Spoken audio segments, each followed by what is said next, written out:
So thanks for joining us today, guys. Great to have you all. Snack Challenge podcast with Consumer Hub. Don't know if you've seen one of our podcasts before, but what we try and do is get some of the best entrepreneurs that we can find on the show and ask them about their business, their products, and some hints and tips from along their journey. So we've got Emily Fitch-Deeley on the show today. Thank you for joining us, Emily. It's really, really good to have you. And Thanks for having me. What Emily Fitch-Deeley and the Fitch Brew Co do is cold coffees, cold brews, cold teas. So Emily, can you just give us like a top line on the product? Because I bet I haven't articulated it as well as you will. Like, what is the product and what's the story? What's it all about? Yeah, well, Fitch kind of was born out of my love for kind of craft brewing and the drinks industry. So I've spent my career in the drinks industry. Yeah. So names like Pernod Ricard and Brewdog and Funkin in the past.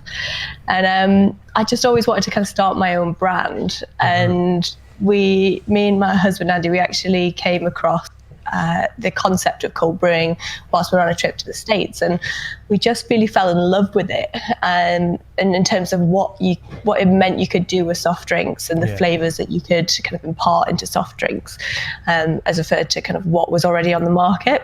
And we'd really seen that craft boom in beer, and you kind of go to a supermarket aisle and there's just hundreds of different types of really amazing different flavors and different types of craft beer. But if you go one aisle over, you go to the soft drinks aisle, it was just really boring and just dominated by the big brands. So we just kind of set out, I was at Brewdog at the time, and I left Brewdog and was like, you know what, now or never, and kind of threw ourselves into doing Fitch. And the whole kind of premise of Fitch was to become a craft soft drinks brewery that like defines our own world of soft drinks. Is how we kind of started.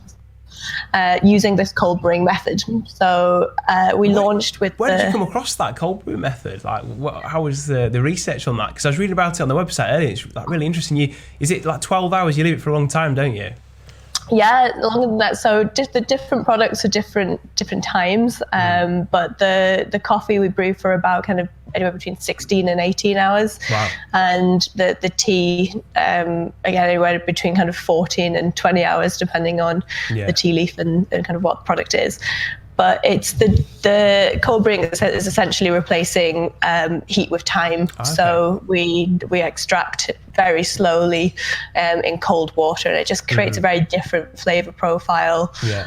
You get different properties out of the products that we're using. So yeah, it's a really great way. It's a great way of managing the product. So you can, it's similar in brewing. It's that kind of time you can constantly go back and check on it, make kind of alterations and differences. It's very hard to do that with a hot brew where you're extracting very quickly. You've got very short time to be able to make adaptations.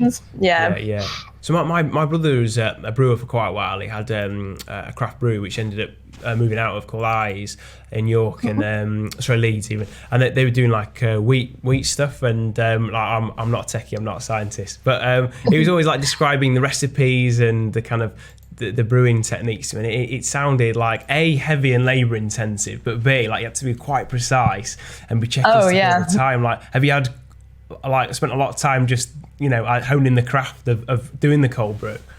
Absolutely, and it was something that was really important to us because I'd seen that side of it within craft beer brewing, to do it in-house. So a lot of soft drinks are actually manufactured just to outsource manufacturers, where they'll say, this is the recipe, just kind of make it up. But we were really adamant that we wanted to learn the craft and do the craft ourselves so that we could have that quality control from start to finish, and be able to just produce really kind of unique products and do our own thing in our own brewery. So that's why we kind of came up with Fitch Brewery. And was there a particular product that inspired you that you thought, oh right, that is really cool when you went to the States? Or cold brew coffee was the one that we kind of first came across. That is a brand then. Okay, yeah. Cool. Well, in terms of the brand, there was a couple out in the States. So there was a couple that we really love. Modern Times, who do beer as well. They had a really great cold brew coffee. Stumptown, who were kind of the real starters of the kind of cold brew coffee movement. So there's a bunch out in the States, and we just seen that. Oh, nice. How amazing it was out there, and what you could do differently to it, and how different it was to traditional hot coffees. And that's good. And are you guys the first in the UK to use the technology in this way? We're not the first to do cold brew coffee. We're the first to bring out a sparkling cold brew tea. Oh, okay, so that was a UK first. But yeah, the coffee, there's a couple of companies doing kind of cold brew coffees in some bottles and different kind of variations of it. But yeah, we're the only ones doing it in-house, I think. Yeah. Is it, and where's your unit? Is it in Yorkshire? It is, yeah, just on the outskirts of York. Wow. Yorkshire massive. That's great. How have you found the Yorkshire startup community in the journey? Have they been helpful? Yeah, I mean, especially kind of in the drink side of stuff. There's been a lot of other companies that we've met that have really helped us along the way. So people like North Brew Co, the beer guys, they've been massively helpful on our journey. But I think Yorkshire in general is quite a hub for food and drink startups. It's just the region in itself is a bit of a foodie and drinky community.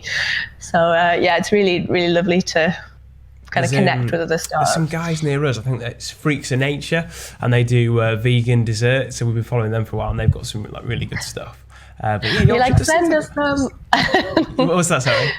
You like send us some desserts. Yeah, definitely. Yeah, just so I can eat desserts. We'll do a podcast. Yeah, podcast. It's just a big scam. I just like trying people's snacks. I definitely wish I could do this over the day job. No, I'm joking. I like recruitment, really. I did the Great Taste Awards judging a couple of years ago, and it was literally just sat there, just tasting. And I did like the alcohol one. It was just sat there, just tasting booze, and I was like, this is people's jobs. That's amazing. People do this. So funny. What was that like? Were you on a panel, or were you like sole judge? How does it work? So there's a bunch of us a bunch of kind of judges that do it, and it's like it lasts for days, months actually. There's so many products that go through it, and you kind of pick what your specialty is. Because I came from an alcohol kind of spirits background, and I've done my WSATs and stuff. I was kind of put into the spirit tasting one. Oh, okay, that's cool. Yeah. So they were like, you can spit it out if you want. I was like, no. All for me. Guzzle away. So what's Andy's background then? Because I think I was a little cheeky LinkedIn stalker. It looks like he's got a background in startups in the music industry. Is that right?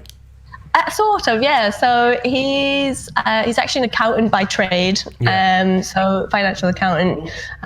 He worked for kind of KPMG, kind of started off there, and then he ended up working in a music tech startup. So he was kind of global FD for a music tech startup. So it was more tech side than the music, but it was kind of called Songkick that he did that for. So that's quite good. So you've got kind of like numbers head startup skills with Andy, and then you've got the drink specialism. So it sounds like a bit of a dream team, to be honest. Yeah, I think it was, I mean, obviously because we're married, it was a challenge at the beginning because it's like kind of like walking on eggshells a bit, trying to find your feet with somebody. We operate in a very different way. We work in very different ways, which is great now that we've figured it out and we've got a super different skill sets. And I think that's really important in a business is finding people that don't have the same skill set as you, that actually complement you but have very different skill sets.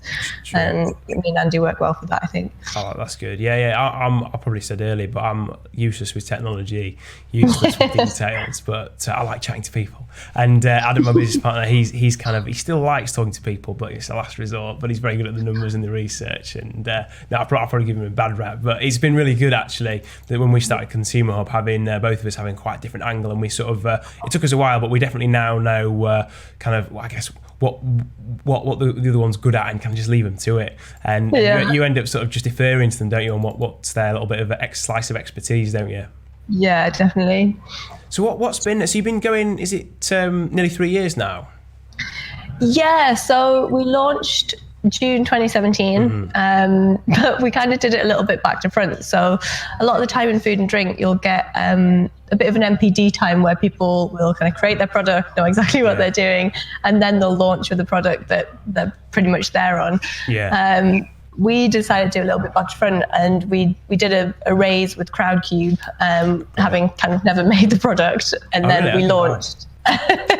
And then we launched. So it was all based on a concept, essentially, because we wanted to actually get the equipment, and we needed the money to obviously buy our assets. So as soon as we'd raised, we obviously got all the equipment, and then once we got the equipment in, we made our first ever essentially prototype. That's amazing. So, that must have been so exciting. All the sparkling new kit come in, and then you just get to crack on. How do you use it? How do you do it? So our MPD time came after we launched. So it's a kind of a bit kind of backfront. So I'm kind of really happy we did it that way in a lot of respects, in terms of we got the product out into market, and it's changed a lot over the last couple of years because we've been kind of adapting it and iterating it constantly. But that's based on it being in the market and getting feedback from people and being able to do that. I think a lot of the time people wait too long to launch a product because they're trying to get it perfect, and that doesn't really exist. And I think sometimes you just got to take the plunge and just start getting feedback from consumers, because they're ultimately the people they're going to be drinking your product or eating your product. That's been a really interesting theme, actually, in some of the podcasts we've done. Is almost, I'm going to sound like I'm taking the mick now, but if it's worth doing, it's worth doing badly. Just crack on, get moving, get some momentum, and just see how it goes. And definitely. Really interesting. So go on, spill the beans. Who's got a better natural life recipe there now, you and Andy? Who's leading on the taste testers? Well, we're kind of quite equal on doing that part. Andy does more of the brewing side, so he's going to become head brewer. But I think because I've got more of a background in drinks side of stuff, I guess recipe development, it kind of falls to both of us. But I quite enjoy coming up with some recipe ideas. Yeah. And what about, and this is a question I've asked everyone, actually. How did you find taking the plunge going from employed to self-employed? Was it a rush? Was it exciting, or was it sort of a little bit scary? Just stood on the edge. I think it's a mix, isn't it? I think I think especially when you first do it, you're quite naive to what's ahead. So you just kind of jump into it and kind of hope for the best. But there's ups and downs, absolutely ups and downs to all of it. So kind of going from a secure job where you're getting an exact pay every single month, and you know what your targets are, you know what you have to do, to doing something where it's completely open-ended book and you don't know where the next paycheck is coming from is quite challenging. But then the freedom and the creativity that comes with doing your own thing, I wouldn't exchange that for anything. Oh, that's good. Yeah. So 3 years on, it's the right decision. Yeah, good. It looks like it was. Just going, because one of the things. So we've kind of admired your brand journey for a while, because we try and follow food entrepreneurs in Yorkshire. I think we'd followed you a while back, and it seems like you guys are really active on LinkedIn, and it seems to have done some great collabs. Like one of the things that I think we had seen, you'd done something around. Was it Move for the Planet with Adidas? Have I got that right? We did that last month. Yeah. Well, so how did that go, and what was that all about? So it was the launch of the Stella McCartney Adidas range for London Fashion Week. And we've done some work with this company called Daybreaker, who are essentially like this morning rave company, who put on big parties at like 6 a.m, like completely sober raves.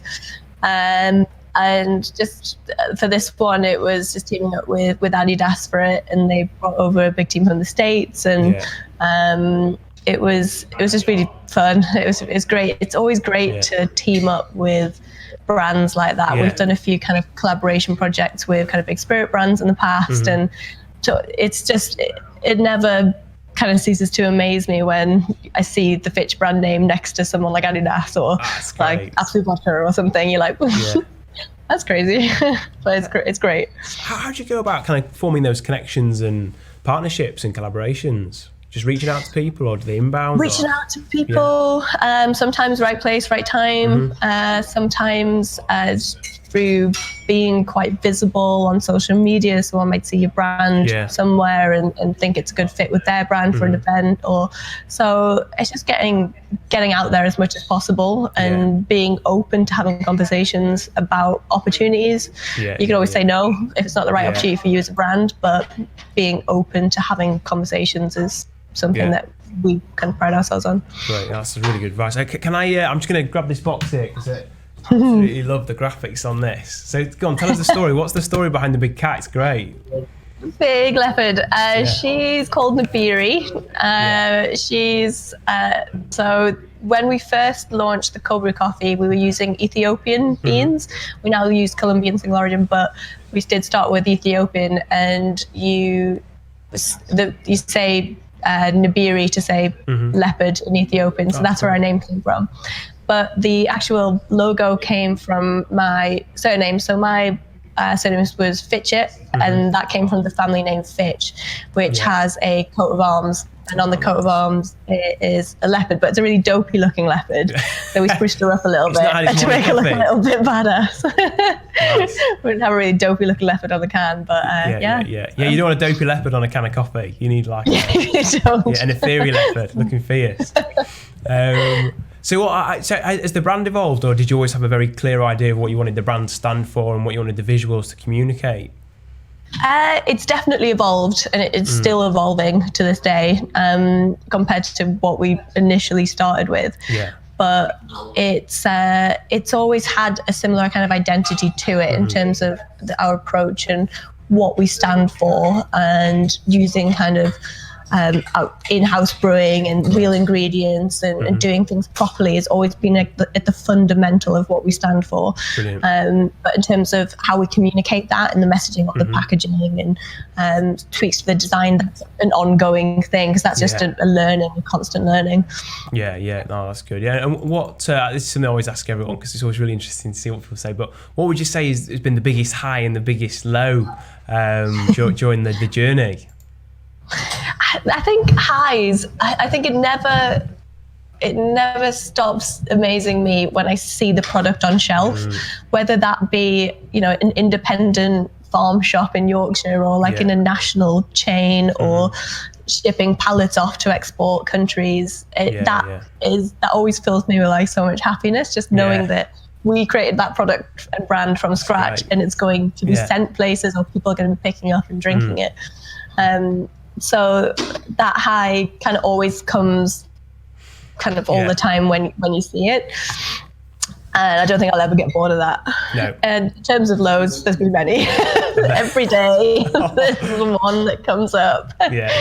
Now there's been a few that have stood out. When we first started doing the teas and we brought out some kind of seasonal products as well, which were around the sparkling coffees, flavored coffees.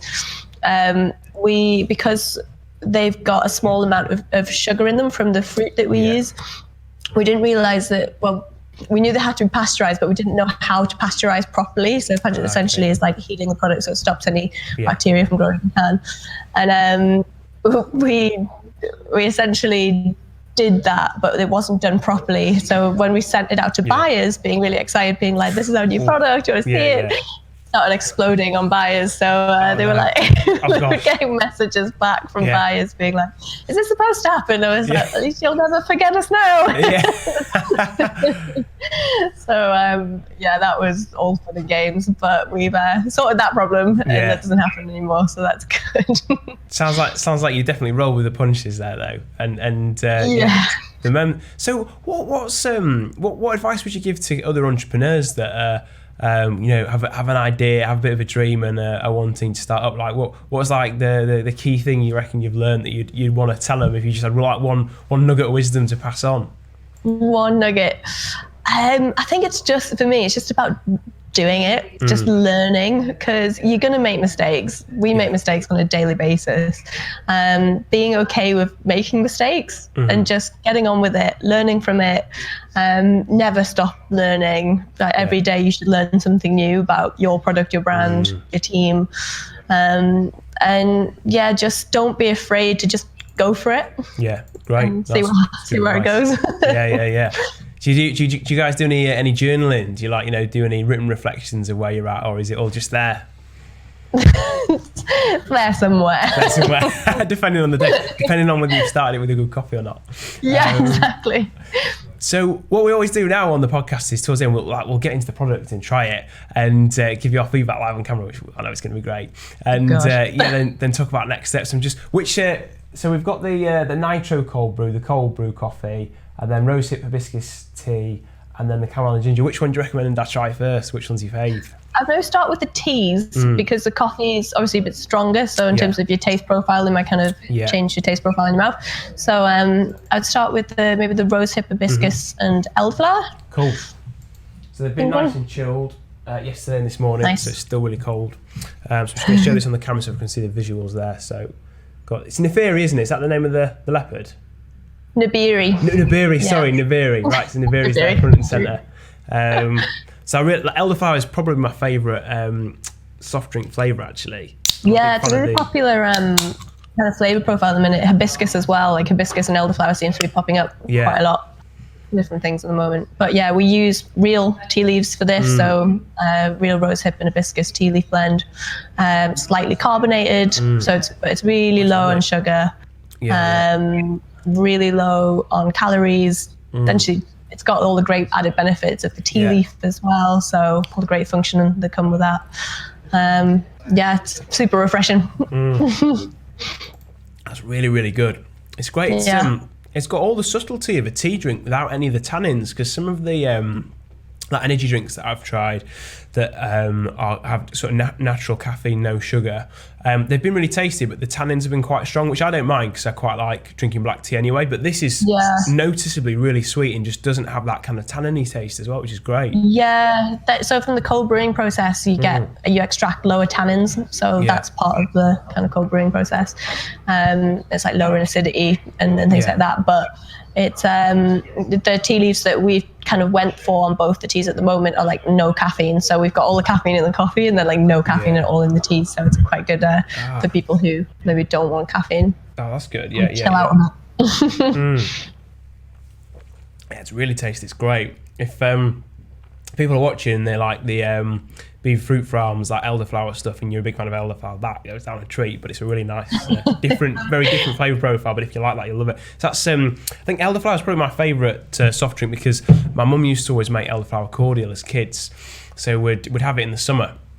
I just think it's just so unmistakably British, isn't it? It's just such a good flavour. It is, yeah. Great. I'm going to try the ginger one now as well. So chamomile and ginger. So I really like chamomile tea, but I've never had chamomile and ginger before. So what gave you the idea for chamomile and ginger then? I think because chamomile almost has a bit of a kind of light, sweet profile. And kind of quite herbal. It needed something to cut through it a little bit, and I think ginger as a profile cuts quite nicely into it. It's quite light on the ginger. We kind of did that purposely because we wanted the flavors to be quite light for summer and quite refreshing. It's one of those that if you like chamomile as a flavor profile, then it's really refreshing and good. But if you don't like chamomile, you might not like it because it tastes like chamomile. True. Yeah, I guess. Yeah, but you seem to have a good range of flavours. No, it's great. It's really good. Again, I've never had I've had chamomile as a hot drink, but a cold drink, it's nice. I think that's the thing that I'm enjoying about these cans. It's just they don't have that tanniny aftertaste, which I don't mind in tea, but it's just so refreshing. And the other thing as well, that I think if you've got into zero sugar drinks, then when you have really sugary sweet drinks, then the flavour can feel a bit sickly, but it's just very, very fresh and aromatic and floral, isn't it? Yeah, and I think with that movement of kind of moving towards low sugars and people being more conscious of their health and what they're consuming, it was really important for us to use just real, natural, proper ingredients, and you just get the real flavor profiles from them. So it doesn't taste artificial, it doesn't have like weird additives or numbers or anything like that in them. It's just really natural, good stuff. And I think that really kind of comes through on our flavors, and we always get consumers being like, it was so refreshing to have a product that wasn't full of sugar and didn't taste artificial and sweet.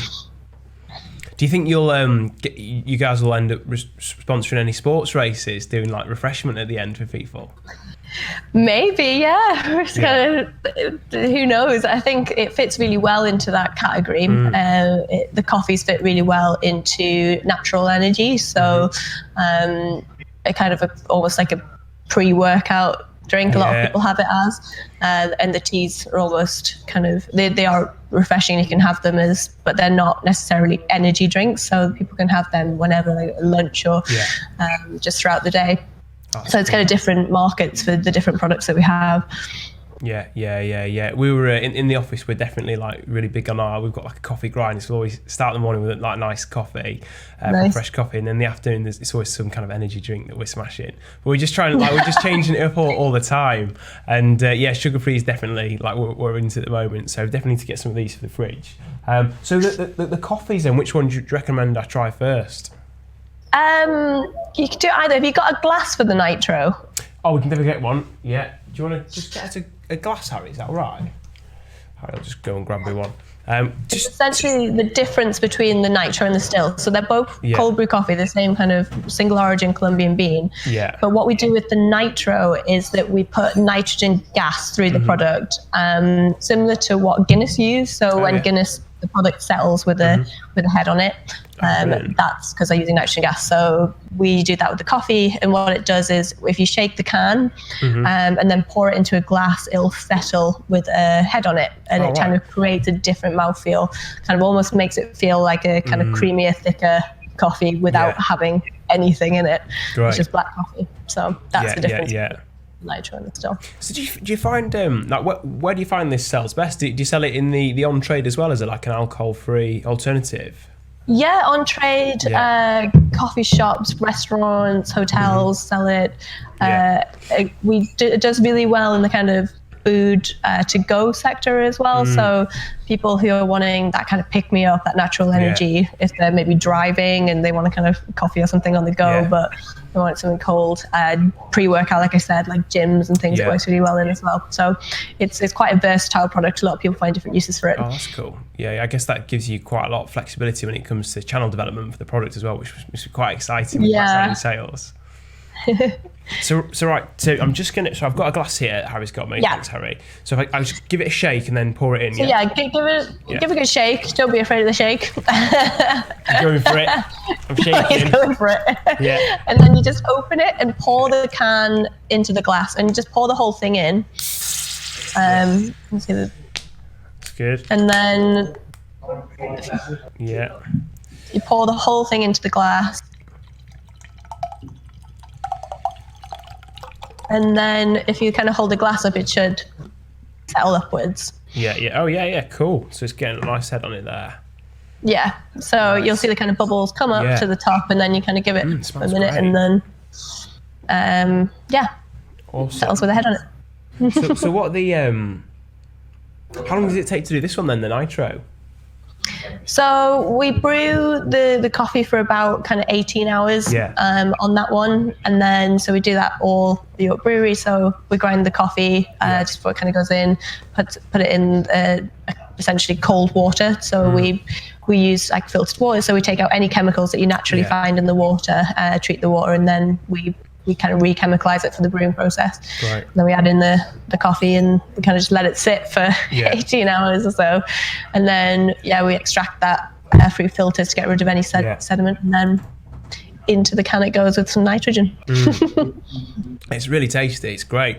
I've genuinely never had anything quite like it before. It's fantastic. And the head makes just really attractive drink. Like, I think it looks like a Guinness. Well, I've given it alcohol for Lent, and so I've been trying different non-alcoholic beers, and some of them are really good. Like some of the new indie ones, so much better than Beck's Blue, which is a bit like lackluster. But I'd definitely have one of these instead of non-alcoholic beer in a pub. It just go down a treat. It just fit the occasion really well. Yeah, absolutely. Yeah.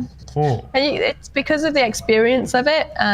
It's quite theatrical, like you said. So we actually do it on keg as well. So we've got some companies that will sell it through the draft system. We've got some offices and some bars and stuff that sell it on keg, and it just pours out. Oh, brilliant! And then settles. So it's a really nice theatrical serve.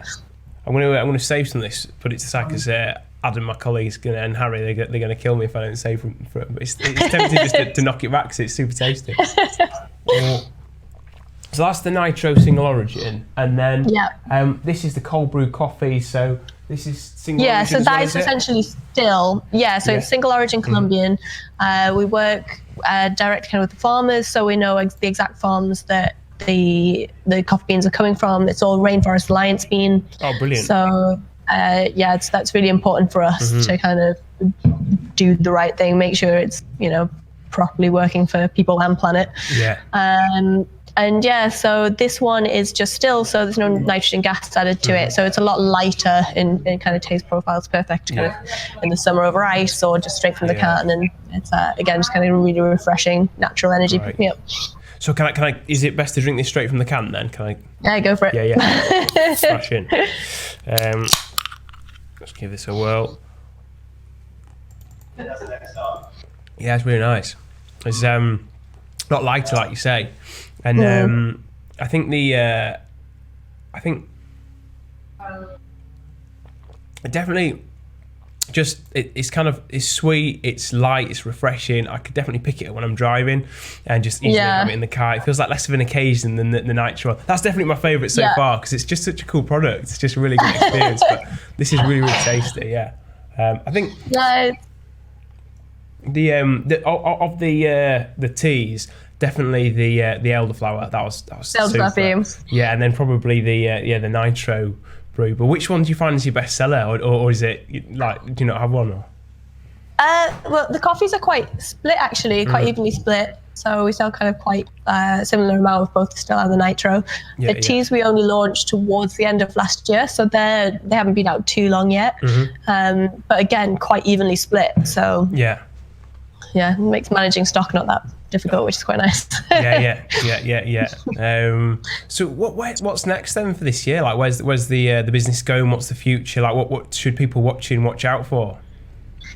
We've got some really exciting stuff happening actually. So we are looking to increase our export. So we export to 5 countries at the moment. We're looking to increase on that. There's some huge markets out there for these types of products. So we already do some to like the Middle East where it's really popular. And places like some parts of Europe. Yeah, exactly. So a lot of like hot countries. Works really well in, so we're looking to really kind of expand that and just really kind of focus on continuing to grow the brand in the UK. We've got potentially some more exciting kind of MPD projects coming out this year as well. So that's really important for us to keep kind of leading the way on being innovative and actually kind of challenging what you can do with these types of products. There's a bunch of stuff in general that we're doing that's kind of really exciting projects that people kind of keep their eye on. Brilliant. And hopefully people will love. And you guys are doing some fundraising, is that right as well? You're like raising some more cash for development? So we're looking at doing a raise at the moment, more of a kind of smarter capital. So we did Crowdcube previously, which was bringing a whole load of just kind of everyday investors into the business. We did that to launch, but we're at the point now where we are almost like at a tipping point with the business where we are about to go through kind of big growth, and we need kind of more strategic advisors on board, so people which have a certain expertise in a certain area to kind of come on board and just help guide us a little bit to work with us and grow the brand with us. And so we're in the middle of doing that with everything else. You guys are going to be stacked. And then also, you guys are expecting a baby as well, is that right? We are, nearly 7 months, so Yeah, brilliant. Really exciting. That's great. So another member of the team, get them in the brewery. I know, get them started early. That's great. And most importantly, I'm sure everyone watching is wanting to try the products. Like, where can people find them? So the easiest place is probably Amazon or our web shop. So you can kind of do it online. We're on Amazon Prime, so you can get next day delivery really quick. But they're stocked at all kinds of venues all the way around the country, so lots of kind of independents. We've strategically chose to stay away from retail at the minute, but it is in our plans kind of in the next few years. But so keep your eye out for it. If anyone kind of spots it, we're not always 100% sure where it ends up, because we sometimes work with distributors that then send it out on our behalf. So if anyone spots it, send me a picture. It's always good to see where it is. Good. Okay, so if people spot it and they want to take a picture, what are your social channels and how can they tag the pictures for you? So they're all at Fitch Brew Co. At Fitch Brew Co. So so it's all just like tag us in it, and we absolutely love it. We'll kind of share it, and anyone who engages with us, good and bad, we love. If someone doesn't like it, let us know. It's good for us to learn, but if people like it, then obviously better. Just share it. We'll put the links to the socials in the content that we put out later on our channels and on our Spotify and YouTube. And just finally, what if you could launch another flavour tomorrow, what would it be? Or are you not able to say? Another flavour. I'm really, for some reason, I don't know whether it's with my pregnancy or what, but I'm really into mint at the minute. Okay. So I'm eating loads of mint chocolate and all sorts. So something with mint in it, but I think that's just a personal preference for me at the minute. But something a nice cold mint tea. Minty. Mint tea. But like maybe with some kind of fruit in there, maybe a raspberry and mint tea. Yeah, I'd definitely go for that. After a run, that'd be smashing. Well, look, thanks so much for your time. It's been an absolute pleasure having you on the show and trying the products. They're really, really tasty. To all our listeners and watchers, go and try them. They won't disappoint. Get on Amazon and order some. And all the best to the baby. And we'll be following the journey, and all the best for the rest of the year.